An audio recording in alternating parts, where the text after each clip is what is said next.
মধ্যেও এখনো প্রশাসন কোনো ব্যবস্থা নিতে পারে নাই। এখনো প্রশাসন যারা হুমকি দিয়েছে ব্যারিস্টার সৈয়দ সাইদুল হক সুমন ভাইকে তাদেরকে বের করতে পারে নাই। এটি অত্যন্ত দুঃখজনক এবং মর্মান্তিক ঘটনা। সেই সাথে আমরা আজকে প্রধানমন্ত্রী জননেত্রী শেখ হাসিনাকে একটা ধন্যবাদ জানাতে চাই। তিনি আমাদের ব্যারিস্টার সৈয়দ সাইদুল হক সুমন ভাইয়ের জন্য একজন গানম্যান নিয়োগ করেছেন। এইটার মধ্য দিয়ে এটার সমাধান হতে পারে না।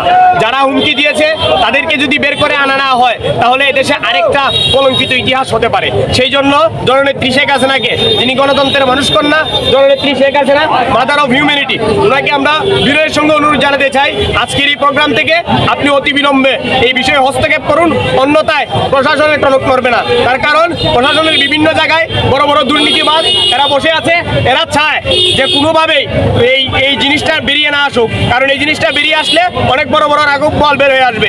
আমি সেই সাথে যারা এই খুনের পরিকল্পনা করছে সেই কিলার ভাইদেরকে একটা মেসেজ দিতে চাই, তাদেরকে শোনাতে চাই এদেশে যত কিলিং ইতিহাস হয়েছে, তাই আমরা যদি 1975 সালের 15ই আগস্টের কিলিং ইতিহাসের দিকে তাকাই তাহলে আমরা দেখতে পারবো সেখানে মুস্তাক বাহিনীর যেই গ্রুপটি অংশগ্রহণ করেছিল তাদের কেউ এখন ভালো নেই। তাদের সন্তানরা আজকে পরিচয় দিতে পারে না যে আমি মুস্তাকের উত্তরসূরি, ডালিমের সন্তানরা আজকে পরিচয় দিতে পারে না আমি ডালিমের উত্তরসূরি। সেই জন্য কিলার ভাইদেরকে অনুরোধ জানাতে চাই, এদেশে কিছুদিন আগে আমরা দেখেছি একজন এমপি আনারকে হত্যা করা হয়েছিল।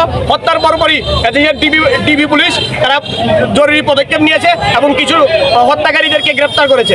সেই জন্য আমরা তাদেরকে একটা বিনয়ের সঙ্গে অনুরোধ জানাতে চাই, ও আমার কিলার ভাই, তুমি সতর্ক হয়ে যাও। তুমি হয়তো আজকে একটা কিলিং করে আমাদেরকে বঞ্চিত করবে, আমাদেরকে এতিম করবে, আমাদেরকে অভিভাবকহীন করবে, কিন্তু তোমার পরবর্তী অবস্থা জেলেই কাটাতে হবে। তোমার সন্তানরা, তোমার ভবিষ্যৎ উত্তরসূরিরা তারা কখনো মাথা উঁচু করে বলতে পারবে না যে তোমার পরিচয় দিতে পারবে না। সেই জন্য আমরা কিলারদেরকে অনুরোধ জানাতে চাই, অন্যথায় আর জননেত্রী শেখ হাসিনাকে বিনয়ের সঙ্গে অনুরোধ জানাতে চাই অনতি বিলম্বে আপনি এটার হস্তক্ষেপ করুন, অন্যথায় প্রশাসনের টনক নড়বে না। আজকে 2024 সালে এসে স্বাধীনতার প্রায় 53 বছরে দাঁড়িয়েও আমরা আজকে 10টি দিন হয়ে গেল একজন মাননীয় সংসদ, যিনি সারা বাংলাদেশে মানবতার বিরিওয়ালা, যিনি সারা বাংলাদেশে ফুটবলের জোয়ার তুলেছেন, সে মানুষটিকে হত্যার হুমকি দেওয়া হয়েছে।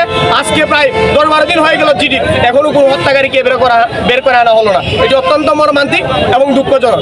আমরা জননেত্রী শেখ হাসিনাকে বিনয়ের সঙ্গে অনুরোধ জানাবো অনতি বিলম্বে আপনি এটাতে হস্তক্ষেপ করুন, অন্যথায় প্রশাসনের টনক নড়বে না। উনি তো প্রতি সপ্তাহে একবার চুনারঘাটে আসতেন এবং বিভিন্ন উন্নয়ন কর্মকাণ্ডতে লিপ্ত থাকেন এবং ওনার কাছ থেকে নতুন নতুন মানুষ অনেক কিছু পায় প্রতি সপ্তাহে, কিন্তু এইগুলো থেকে আসলে এখন আমাদের এই জনগণগুলো বঞ্চিত হচ্ছে কিনা এই বিষয়টা একটু। এটি অত্যন্ত দুঃখজনক।